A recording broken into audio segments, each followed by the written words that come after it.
This is a video to accompany a model railway and diecast model database which I developed in Excel.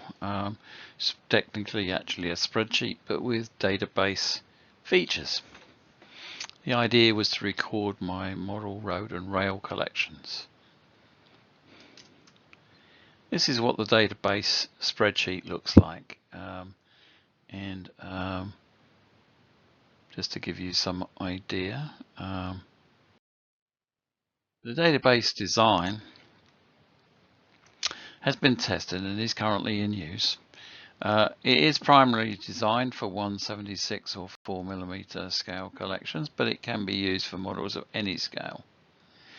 With careful user configuration, you can enable many fields to be entered with a single key press to help with speed of entry. It contains a field drop list to allow easy filtering of entries for reports and to be able to make corrections. You can have up to 150 items in any one lookup column in this version of the database. And you can record up to 5,000 items in this version, though I do expect to extend the version to a bit more than that perhaps, but 5,000 will certainly get you started. I have various help mechanisms including this video, but there is a pop-up which comes up over the column with comments to help remind what the columns are for. And now we go on to look at the lookups, how you work out the lookups. As you probably realize, having a finite list of lookup choices in a spreadsheet or database can be difficult. So this has been arrived at through trial and error over some time with my own collection.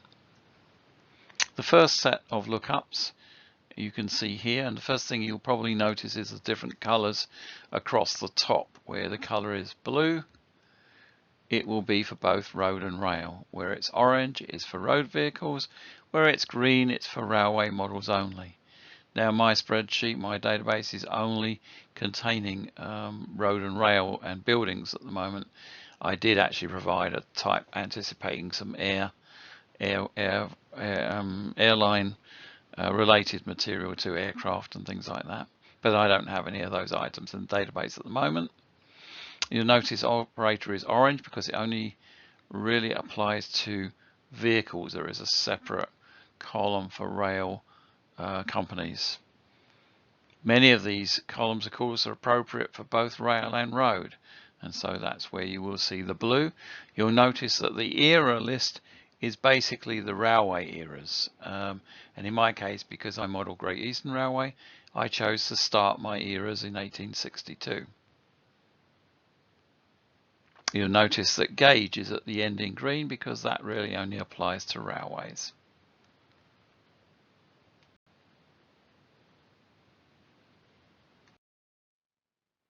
So the second part of the lookups, once again you can see green is relating to railway only and orange is only relating to road vehicles, and you can see there's collection, box and upgraded, which actually relate to both road and rail. I don't actually have any road collections listed there, but my plan is to put some of my dioramas, my bus diorama collections in there. The idea is as well to be able to select things like dioramas and collections to go on if I'm taking material out for a show. It also will have rail related trains where it comes to cargo related trains, and then obviously box will apply to any kind of model. It does provide for no box. It even provides for rebox because a lot of my things are reboxed with new boxes. On the upgrade side, you will see I have certain upgrades that I've carried out, especially with the road vehicles, but also with the rail.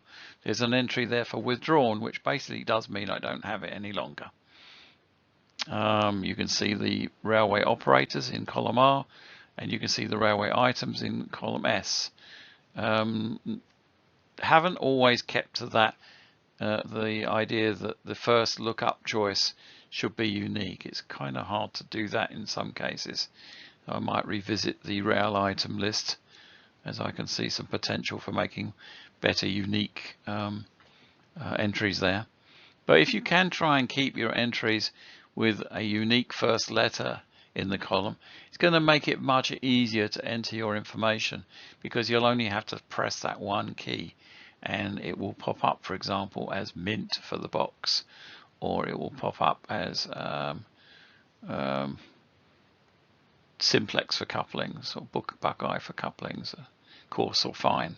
It makes it very much quicker. The more fields you can do with one key, the quicker your data entry will be.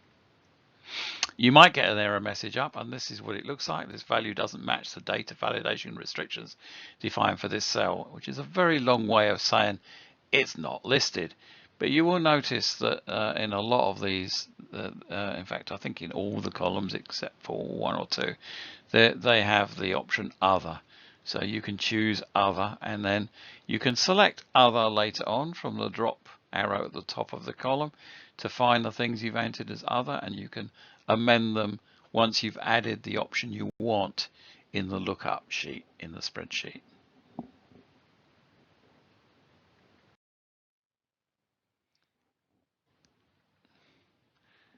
So what we've seen up till now are the lookups, but the lookups are not the entire database. There are fields where you can put in free text. You choose what you want to put in, and you don't really want to do too much of that because that is hard to keep consistent.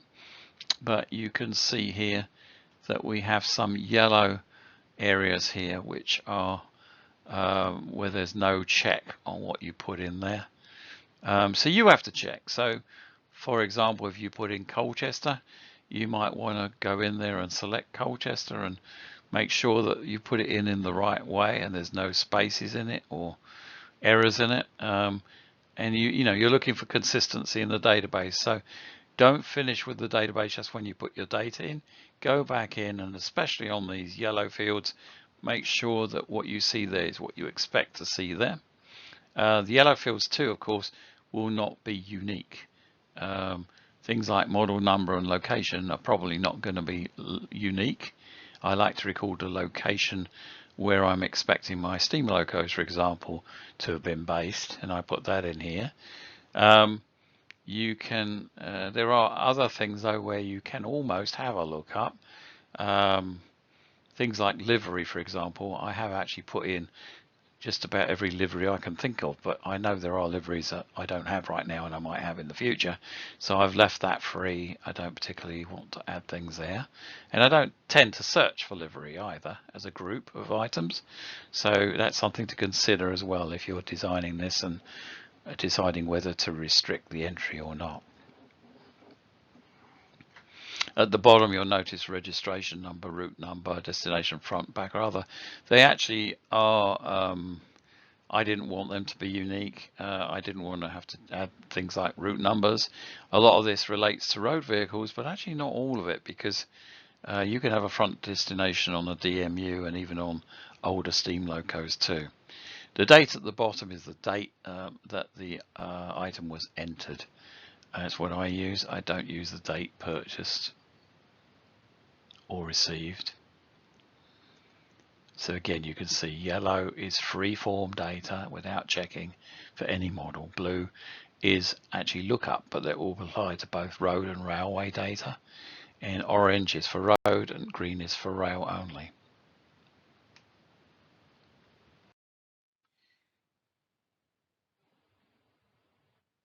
One thing I didn't mention so far, I don't think, is the first two columns are red. And red usually means exactly what I put here. Don't put any entries in there. It calculates a unique item number for your item, and it's prefixed with R for rail or V for vehicle. If you select that item, it will automatically populate that in the number.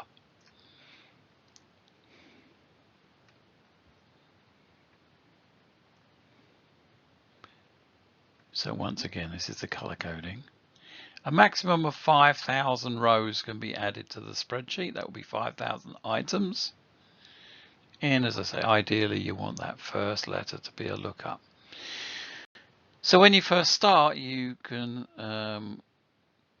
start at the very top. You might not have any entries in there. I haven't decided whether to put samples in or not. I might put a couple of sample entries in at the top because I think it's really useful to have those. If you keep that existing last row or two visible, it's a good hint to what you should be entering in each of the fields or columns. Hovering the mouse over that red triangle in the top of the header row in the database will actually give you pop-up commentary. It's another form of help for you, where I put a little comment in there just to help you remember what you should put in that column. And the down arrow is the important area where you can see what's already entered or what's in the choices in the lookup spreadsheet.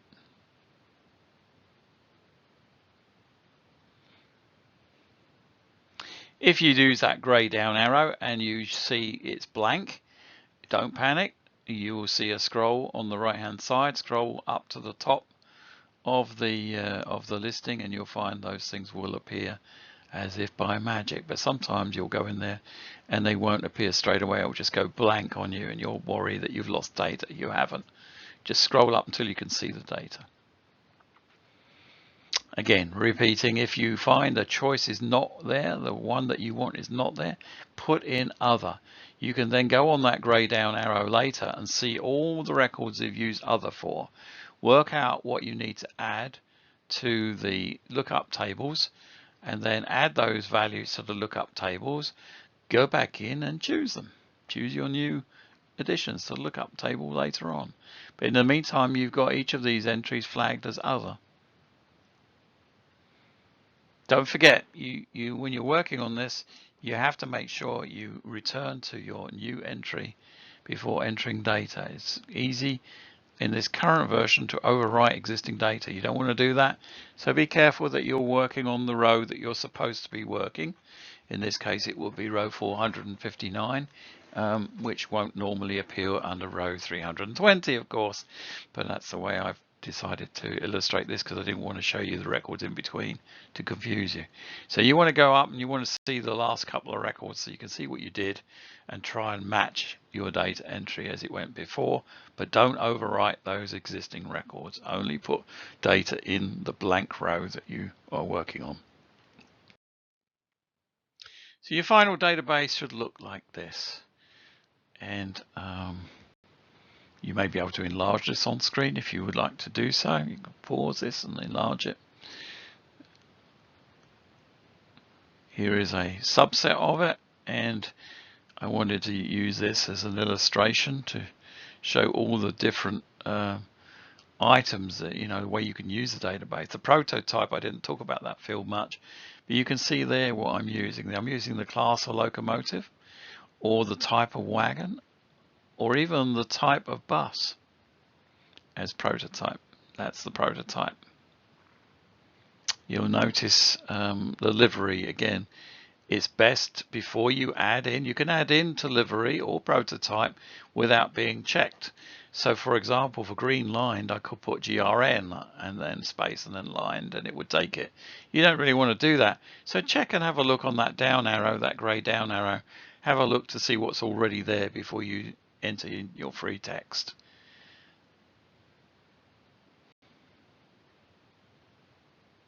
And use those down arrows to check for consistency in your database. And if you haven't already noticed, you should have noticed that I can't spell fictitious. And I've got too many S's in buses. And I made a mistake with BR container large at the bottom by having a colon accidentally, a finger, what we call a fat finger on the keyboard, and I got something different there, created a different comment when I didn't really want to. So I hope you've enjoyed this presentation, and I hope you give this a try. It actually is quite an easy database to use once you get used to it. And I am using it myself, and you can contact me if you would like to for any more information. And I hope you enjoy it. I'm going to send out a blank one with this when this goes out, or you can contact me by email for a blank file so that you can try and record your inventory using this technique. Many thanks for watching. Thank you very much. Take care now.